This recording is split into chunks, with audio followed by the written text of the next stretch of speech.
Évangile de Jésus-Christ selon saint Marc. En ce temps-là, aussitôt sortis de la synagogue de Capharnaüm, Jésus et ses disciples allèrent avec Jacques et Jean dans la maison de Simon et d'André.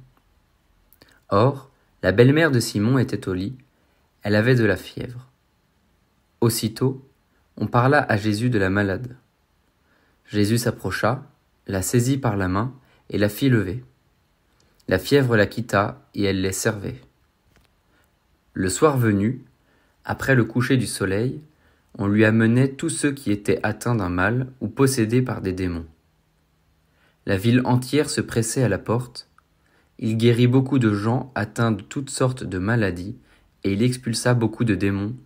Il empêchait les démons de parler parce qu'ils savaient, eux, qui il était. Le lendemain, Jésus se leva bien avant l'aube.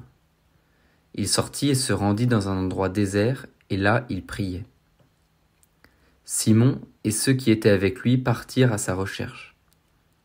Ils le trouvent et lui disent : « Tout le monde te cherche. » Jésus leur dit : « Allons ailleurs, dans les villages voisins, afin que là aussi je proclame l'Évangile, car c'est pour cela que je suis sorti. » Et il parcourut toute la Galilée, proclamant l'Évangile dans leurs synagogues et expulsant les démons.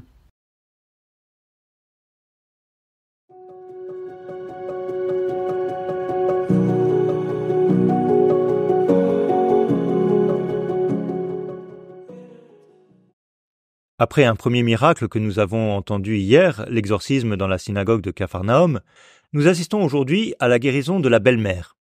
Ce deuxième miracle est suivi d'une multitude d'autres. Pierre, André, Jacques et Jean sont sans doute impressionnés et enthousiastes devant le succès de Jésus, et ils voudraient peut-être que celui-ci se prolonge selon les mêmes modalités. Jésus, cependant, ne le comprend pas ainsi. Plutôt que de s'installer, il se retire dans le désert. Plutôt que de céder à l'injonction de Pierre de revenir à Capharnaüm, il préfère partir vers des lieux inconnus.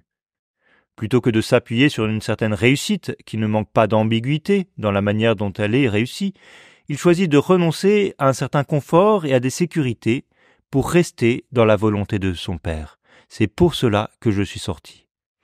C'est cette sortie permanente à laquelle nous sommes aussi appelés.